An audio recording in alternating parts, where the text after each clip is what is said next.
Shalom, children.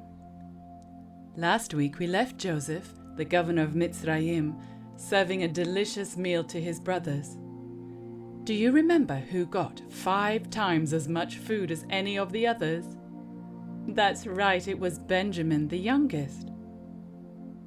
Do you think any of them, even Benjamin, had guessed who Joseph really was yet? After the meal was finished and the servants had cleared off all their plates, Joseph commanded his servants to load up their sacks with as much grain as their animals could carry. Then Joseph called his servant over to one side and secretly told him to put each one's silver into the mouth of his sack and tie it up, just as he did the first time. But then he told his servant to do something even more sneaky. He was told to take Joseph's valuable silver wine cup and hide it in Benjamin's sack. Now, why would he do that? Well, if you listen carefully, you will soon find out. Early next morning, the brothers set out on their way back to Canaan with their donkeys loaded with grain. But they had hardly made it past the city gates when they heard shouts behind them. Armed guards were chasing them from behind, and leading them was the governor's servant, looking very angry. Joseph had told him what to say to the brothers, and it wasn't nice.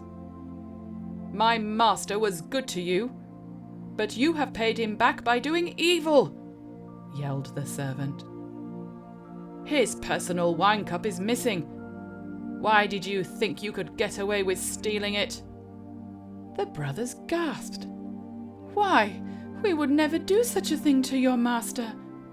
Didn't we try to return to you the silver we found in our sacks the last time?" They were so certain of their innocence that they made a promise. If the cup was found in any of their sacks, the guilty man must die, and the rest of them would become the governor's slaves. The overseer agreed that the guilty one must be punished. That one must become his slave, whilst the rest who were innocent could be free to return home. So the men began to open their sacks, beginning with Reuben, the oldest. Benjamin was the youngest, so he went last. And of course, we all know what they found. In Benjamin's sack was the silver cup. Now, tell me what you might do if you were very, very upset. Have you ever screamed and shouted, or cried and banged on the table? Well, back in those days, they might do these things too. But there was another strange thing that a man might do. He would actually grab the neck of his tunic with both hands and rip it wide open. Well, when the cup was found in Benjamin's sack, that's exactly what the brothers did, every one of them. Then, with sad faces, they loaded their donkeys again and returned to the governor, falling down to the ground before him. They told him there was no way they could prove that Benjamin was innocent. It was only fair, they said, that they should end up as slaves in Mitzrayim because of the wrongs they had done in the past. Do you think they finally realized they deserved to be slaves? Because this is exactly what they tried to do to their younger brother Joseph. But how sad that innocent young Benjamin might be made a slave too. The governor decided to be fair and said that the only man who stole the cup would become his slave, whilst the rest could return home. Well, the brothers were horrified to hear this. Judah spoke up, and he explained why they could not bear to return to their father without Benjamin. He shared the whole story of how their father had a beloved wife, who was now gone. She had given him 2 sons, but the first of her sons had been torn to pieces by a wild animal. Of course, we know that was Joseph. Their father had lived with deep sadness for all those years, and had only the youngest son left. Judah had promised his father that he would take the blame if Benjamin should come to any harm. He couldn't bear to face his father again without Benjamin. Why, the old man would simply die of grief. "Take me as a slave instead of Benjamin," Judah begged, "and let him return to his father in peace." Well, that was all Joseph needed to hear. Truly his brothers had a change of heart and had learned to think of someone else ahead of themselves. He broke down and wept so loudly that the Mitzrites and all Pharaoh's household heard him. Imagine how puzzled the brothers were to see this powerful governor of Mitzrayim suddenly start bawling his eyes out. When the governor finally caught his breath, he called out, "I am Joseph! Is my father still alive?" The brothers were in shock and began shaking in their boots.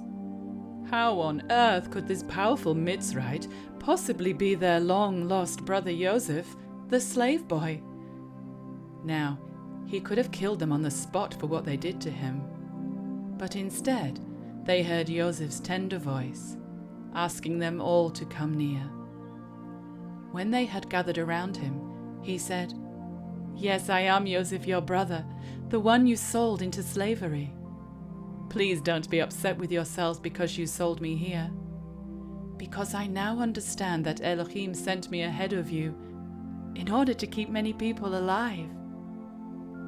He went on to warn them that only 2 years of famine had passed, and there would be 5 more years of hunger to come.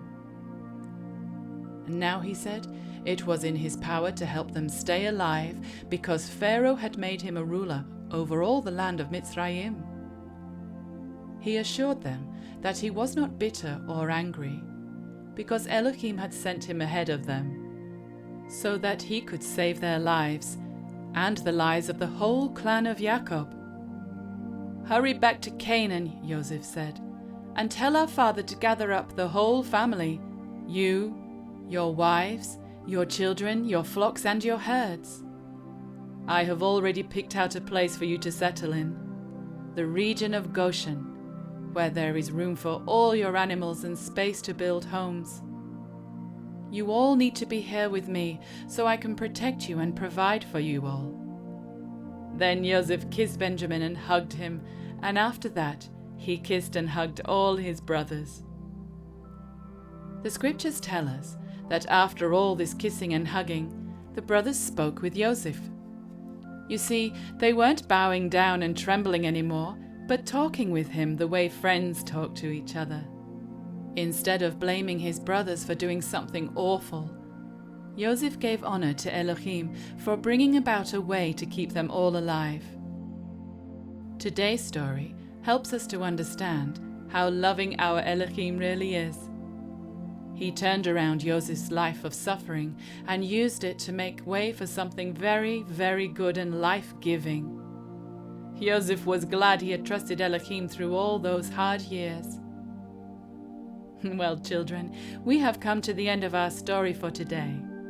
So we will see you next time for another exciting Torah portion. Shalom.